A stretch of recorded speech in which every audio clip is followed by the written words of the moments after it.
That's the common Christian statement about the God of the so-called Old Testament, that he is full of anger and wrath, and then with Jesus we enter mercy and the like.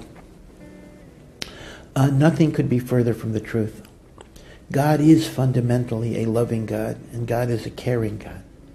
And it is true that there is expressions of anger in the Torah, there is retribution, and of course in life as a whole, there is suffering. And we're not going to understand everything, but the one thing we do know is that when you truly love somebody, you want them to be the best possible person they become. Let's consider a parent. A parent will discipline a child. A parent may not discipline somebody else's child because I care less about somebody else's child, so let him do what he wants. So as a result, God is strict, and God is firm, and God is disciplining us all the time. But he is doing so out of love, out of care, out of concern, so we can become the best possible people we can become. You know, there's a beautiful book written by happened to be a Jewish person, but he was not at all well, I was going to say he was not religious. Actually, he was deeply religious, but he was not observant. And that is Viktor Frankl, very, very famous psychiatrist who died just a few years ago. In fact, there's interesting interactions between the Lubavitcher Rebbe and Viktor Frankl. And Viktor Frankl did not have a Jewish background or education at all. He came from an assimilated, secular background. But he was what you might call a spiritually intuitive person, and as a result, a lot of his insights correspond with Torah values.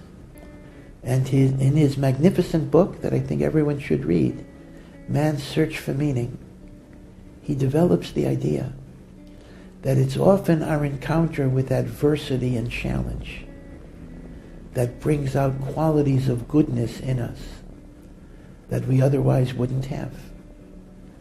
So God's anger, so to speak, as Maimonides expresses it, is not an emotional state of anger. It is behaviorally angry in terms of harshness or din in order to bring us to a better place and a higher place. And Frankl says we have very little choice over what will happen to us externally, but we always have the choice of how we choose to respond. And that's the measure of what makes us great. And therefore, all of the punishments, the difficulties, the sufferings are all there to bring out powers in us that otherwise wouldn't exist. Is there an easier way?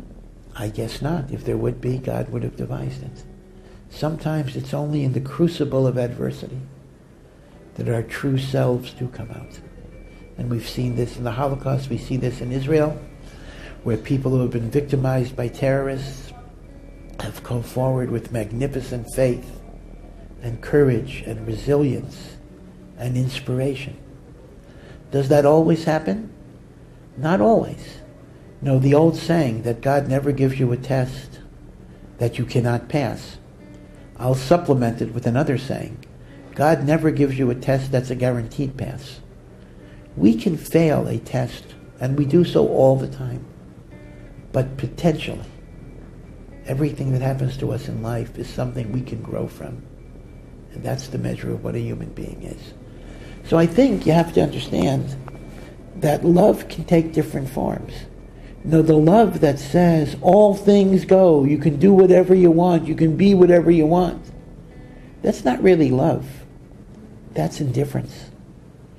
When I care about you, I want you to be the best person you can be. And if I sometimes have to be tough, then I'm going to be tough. But I'm doing it out of love. And magnify that by an infinite level. And that's the relationship of God's mercy and God's love and God's judgment. The judgment itself emanates from God's love. The Rohr Jewish Learning Institute has the largest collection of Jewish media online. Hit subscribe for more.